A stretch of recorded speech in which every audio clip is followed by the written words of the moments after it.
अब बोलो, इजाजत है? मेरे यूपी के भाइयों, बोलने दो। देखिए,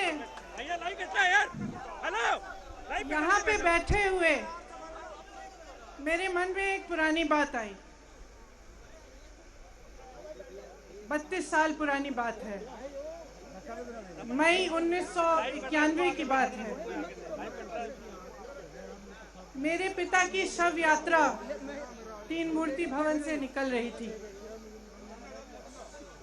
अपनी मां के साथ और अपने भाई के साथ हम एक गाड़ी में बैठे थे। सामने भारतीय सेना की एक ट्रक थी, फूलों से लदी हुई थी। उसके ऊपर मेरे पिताजी का शव था। थोड़ी देर काफिला चला, 5-10 मिनट चला। फिर राहुल कहने लगे मैं उतरना चाहता हूँ। तो माँ ने मना किया। उस समय सुरक्षा का भी बहुत था। तो माँ ने कहा नहीं, तुम उतर नहीं सकते। राहुल ने जिद की, नहीं मैं उतरूंगा। मैंने माँ से कहा माँ उतरने दो। राहुल गाड़ी से उतरा। उस सेना की ट्रक के पीछे खड़ा होके चलने लगा और तीन मूर्ति से लेके कड़ी धूप में अपने पिता के जनाजे के पीछे पीछे पैदल चलते चलते चलते चलते यहाँ पहुंचा। इस जगह से कुछ 400-500 गज दूर यहाँ पर मेरे शहीद पिता के अंतिम संस्कार मेरे भाई ने किए।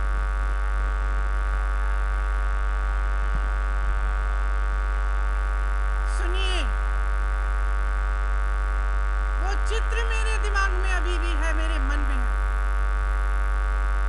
मेरे पिता का शव इस तिरंगे झंडे में लपेटा गया था। इस तिरंगे के नीचे मेरे पिता का शव था और उसके पीछे चलते चलते मेरा भाई यहाँ आया। उस शहीद पिता का अपमान भरी संसद में किया जाता है। उस शहीद के बेटे को आप देशद्रोही कहते हैं, आप मीर जाफर कहते हैं, उसकी आप मां का अपमान करते हैं। आपके मंत्री मेरी मां का अपमान भरी संसद में करते हैं।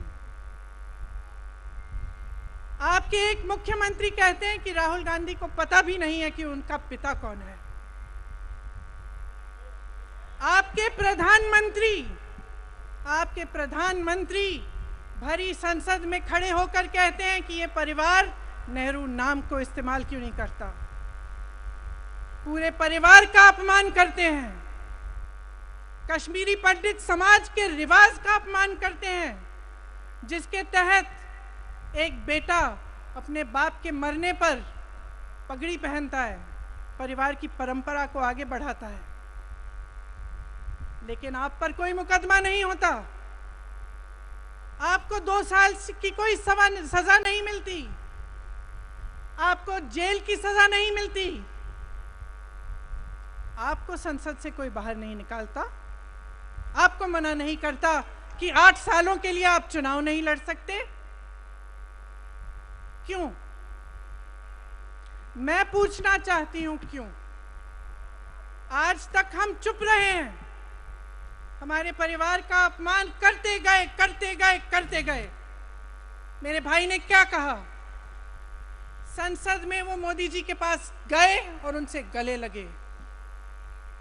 मेरे भाई ने कहा मैं आपसे नफरत नहीं करता हूं, मेरे दिल में आपके लिए कोई नफरत नहीं है, हमारी विचारधारा अलग है, लेकिन हमारी नफरत की विचारधारा नहीं है।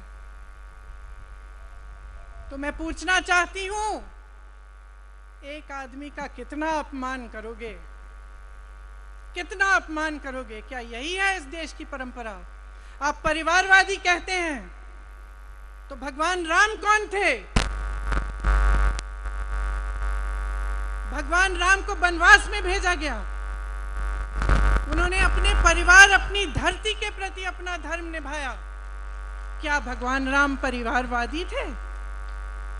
क्या पांडव परिवारवादी थे कि वो अपने परिवार की संस्कारों के लिए लड़े? और हमें क्या शर्म आनी चाहिए कि हमारे परिवार के सदस्य शहीद हुए इस देश के लिए? इस झंडा उठाने में उनका खून है, इस धरती में उनका खून है। इस देश के लोकतंत्र को मेरे परिवार के खून ने सींचा है। और जो सोचता है कि हमें अपमानित करके हमें डराएंगे, हमें धमकाएंगे, जो सोचता है कि तमाम एजेंसियों को लगाकर हम पे छापे मारकर हमसे कुछ भी कर ले, हमें डराएंगे, वो गलत सोचते हैं। हम डरने वाले नहीं हैं। हम और मजबूती से लड़ेंगे। हम इस देश के लोकतंत्र के लिए कुछ भी करने के लिए तैयार हैं। इस देश के लोकतंत्र को, इसकी नींव कांग्रेस पार्टी के महान महापुरुषों ने डाली है। कांग्रेस पार्टी लड़ी इस देश की आजादी के लिए और आज भी इस देश की आजादी के लिए ही लड़ रही है। कभी कभी मैं सोचती हूं, मुझे समझ में नहीं आता कि पब्लिक क्या सोच रही है। क्या देख नहीं रही है क्या हो रहा है? क्या आपको दिख नहीं रहा है कि आपकी सारी संपत्ति लूटी जा रही है, एक आदमी को दी जा रही है, गिने चुने उद्योगपतियों को सब कुछ दिया जा रहा है? किसकी संपत्ति है? ये राहुल गांधी की संपत्ति है, ये आपकी संपत्ति है। ये पीएसयू किसके हैं? किसके लिए बनाए गए? आपके लिए बनाए गए, जो ऐसे एक के बाद एक इनको बेचे जा रहे हैं, दिए जा रहे हैं। इसी से तो आपका रोजगार आता है। छोटे उद्योगों से, छोटे व्यापारियों से आपका रोजगार आता है। किसी बड़े अडानी से नहीं आता। रोजगार नहीं देते, छीनते हैं आपका रोजगार। तो आप समझ क्यों नहीं पा रहे हैं? आप गैस के सिलेंडर के लिए 1000 रुपए दे रहे हैं और यहां आपकी सारी संपत्ति किसी को सौंपी जा रही है। राहुल गांधी जी ने क्या कहा? अरे कौन सा इतना बड़ा जुल्म कर लिया कि आपसे 2 सवाल पूछ लिए, जवाब नहीं दे पाए ना, घबरा गए। और जो अहंकारी होते हैं, तानाशाह होते हैं, क्या करते हैं? जब सवालों का जवाब नहीं दे पाते तो पूरी सत्ता को लेकर जनता को दबाने की कोशिश करते हैं। जो सवाल उठाता है उसको दबाने की कोशिश करते हैं। आपने कभी सोचा है, आंखें खोलिए, आपने कभी सोचा है कि ये पूरी सरकार, ये सारे मंत्री, ये सारे सांसद एक आदमी को बचाने की क्यों इतनी कोशिश कर रहे हैं? इस अडानी में है क्या कि इसको आप सारी संपत्ति दे रहे हो देश की? 20 हजारों करोड़ शेल कंपनियों में इनकी हैं और आप इन पे इंक्वायरी नहीं कर सकते। ये अडानी है कौन कि आप सब उनका नाम उठते ही बौखला जाते हैं और उनको बचाने में लग जाते हैं? देखिए, आप इस देश के देशवासी हैं, ये देश आपका है, ये लड़ाई आपकी है। आज तमाम नौजवान बेरोजगार क्यों हैं? हम इश्तिहार तो देख रहे हैं, होर्डिंग देख रहे हैं, मदर ऑफ डेमोक्रेसी लिखा है, कहते हैं कि हमारी अर्थव्यवस्था बहुत तेजी से आगे बढ़ रही है, तो इतने नौजवान बेरोजगार क्यों हैं? तो जहां जहां हम जाते हैं बेरोजगार नौजवान क्यों दिखते हैं? इतनी महंगाई क्यों है? इतनी महंगाई क्यों है? क्या आप इतने बड़े काम कर सकते हो लेकिन एक गैस सिलेंडर का दाम कम नहीं कर सकते? आप छोटे व्यापारियों की मदद नहीं कर सकते? आप रोजगार नहीं बनवा सकते? तो फिर आपकी सरकार किस काम की है? लोगों को दबाने के लिए है या अडानी जी को आगे बढ़ाने के लिए है? तो आज ये समय आ गया है कि हमें गंभीरता से सोचना पड़ेगा। ये सरकार पूरी कोशिश करती है कि आपका ध्यान भटकाया जाए। अब आप सोचिए, कन्याकुमारी से कश्मीर तक एक आदमी चला, उसके साथ लाखों लोग चले, क्या पैगाम लेके चला? किस लिए चला, उसके दिल में क्या भावना थी कि लाखों लोग देश भर से उससे जुड़ के चले। समता, एकता की भावना थी। आज आपके सारी मीडिया, आपके सारे मंत्री, आपके सारे सांसद, आपके सारे कार्यकर्ता कह रहे हैं कि राहुल जी ने विदेश जाकर देश का अपमान किया, राहुल जी ने एक वर्ग का अपमान किया। क्या एक आदमी जो कन्याकुमारी से लेकर 5000 किलोमीटर कश्मीर तक चल के ये रोज रोज कहता है कि इस देश को एक होना चाहिए, सबको समान दृष्टि से देखना चाहिए, क्या ये आदमी देश का अपमान कर सकता है? क्या ये आदमी एक वर्ग का अपमान कर सकता है? तो ये आदमी क्या कर रहा है? ये आपकी आवाज उठा रहा है। ये क्या कह रहा है? कह रहा है कि गरीबों को अपना हक दो, नौजवानों को अपना हक दो, महिलाओं को अपना हक दो। यही तो कह रहा है। और हक क्या है? हक ये है कि जो आपका है वो आपके हाथ में जाना चाहिए, किसी बड़े उद्योगपति के हाथ में नहीं, जो प्रधानमंत्री जी के मित्र हैं।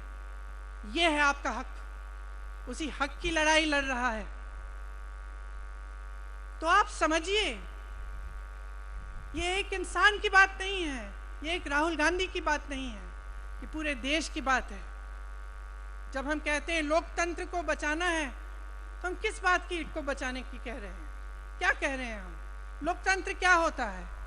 खुल के जवाब मांगो, सवाल उठाओ। यही तो लोकतंत्र है कि आपको कोई आपत्ति है, कोई समस्या है, आप किसी के पास जाकर अपना हक मांग सकते हैं। आप कह सकते हैं, भाई हमारे लिए ये क्यों नहीं किया, इतनी महंगाई क्यों है, हमारे लिए रोजगार क्यों नहीं बनाए। लेकिन आज यही हक आपसे छीना जा रहा है और आपका ध्यान इधर उधर भटकाया जाता है और इतनी चीजों को फैलाया जाता है जो सच नहीं है, झूठों को फैलाया जाता है। आप सोचिए, राहुल गांधी दुनिया के सबसे बड़े जो शिक्षा के संस्थान है वहां से पढ़ के आए हैं। हार्वर्ड और कैम्ब्रिज की उनकी डिग्री है। कैम्ब्रिज से उन्होंने इकोनॉमिक्स में मास्टर्स डिग्री, एमफिल डिग्री उनको मिली। आप उसको पप्पू बनाते हैं। पूरे देश भर में आपकी सहायता के साथ मेरे मीडिया के दोस्तों, डिग्री आपने देखी नहीं, सच्चाई आपने देखा नहीं, उनको पप्पू बना दिया। फिर पता चला कि ये पप्पू तो यात्रा में निकल आया और पता चला कि ये तो पप्पू है ही नहीं। इसके साथ तो लाखों लोग चल रहे हैं। ये ईमानदार भी है, ये सब बातों को समझता भी है, ये जनता के बीच जा रहा है, जनता की समस्याओं को सुन रहा है, तो जनता इसके साथ चली जा रही है। तो घबरा गए कि राहुल गांधी ने संसद में वो सवाल उठाए जिनका उनके पास जवाब नहीं है।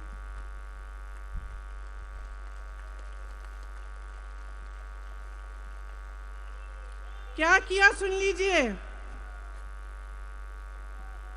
एक तरफ से हंसी भी आती है कि एक आदमी को रोकने के लिए इतना सारा करना पड़ा। जिस आदमी ने राहुल जी के खिलाफ सूरत में कंप्लेंट लगाई, आपको मालूम है कि पिछले साल उसने खुद कचहरी में जाके बोला इस पे आप स्टे लगा दीजिए। 1 साल के लिए अपने ही केस पे स्टे लगवाया। फिर वापस कब गए केस खुलवाने के लिए? राहुल गांधी के संसद में अडानी के भाषण देने के 1 हफ्ते बाद, 1 हफ्ते बाद वो आदमी वापस जाता है, कहता है केस खोल दी, सुन लीजिए अब हम तैयार हैं। 1 महीने के अंदर अंदर जज कह देते हैं कि राहुल गांधी को 2 साल की सजा मिलेगी। आपने देखा इस देश में कितने केस हैं कि जेल में 10 साल के लिए पड़े रहते हैं, उनकी सुनवाई नहीं होती।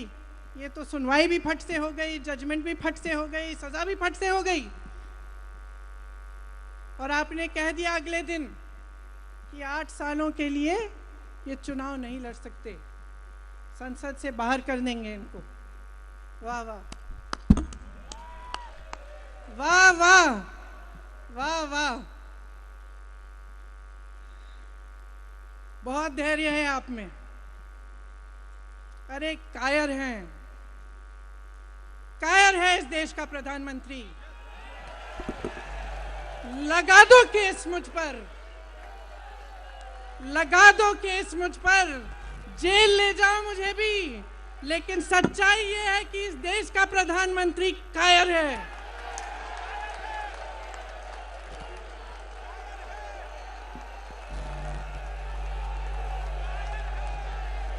अपनी सत्ता के पीछे छुपा हुआ है, अहंकारी है, और इस देश की बहुत पुरानी परंपरा है, इस देश की बहुत पुरानी परंपरा है, हिंदू धर्म की पुरानी परंपरा है कि अहंकारी राजा को जनता जवाब देती है।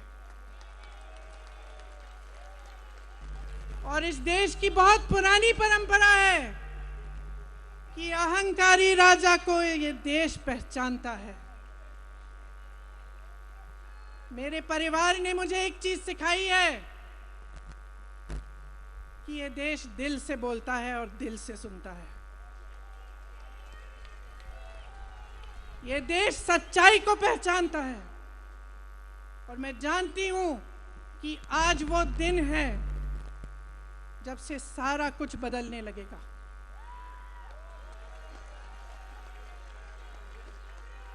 मेरे मीडिया के साथियों, मैं आपसे कहना चाहती हूं, बहुत हो गया है, बहुत हो गया है।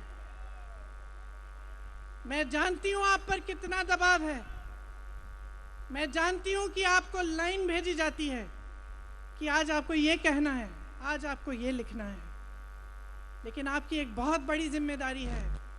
आज लोकतंत्र खतरे में है। अगर सरकार सवाल उठाने वाले को 8 सालों के लिए संसद से निकाल सकती है, अगर कह सकती है कि तुम्हें चुनाव लड़ने की ही इजाजत नहीं है, तो बहुत गड़बड़ है, बहुत गलत हो रहा है, और ये लोकतंत्र के लिए ठीक नहीं है, ये इस देश के लिए ठीक नहीं है। जब आप पत्रकार बने, शुरू में जब आप काम के लिए आए, तो आपके दिल में भी ये होगी बात कि देश के लिए मैं सच्चाई बोलूंगा, मैं सच्चाई बोलूंगी। आज आप बोल नहीं पा रहे हैं, हिम्मत करिए, खड़े हो जाइए आप भी। और जैसे खड़गे जी ने कहा कि तमाम पार्टियों ने आज अपनी आवाज उठाई है, उनका हम सब धन्यवाद देते हैं, और हम सबको एक होना पड़ेगा। इसलिए होना पड़ेगा क्योंकि आज ये देश खतरे में है। आज इस देश की सारी संपत्ति एक आदमी को सौंपी जा रही है।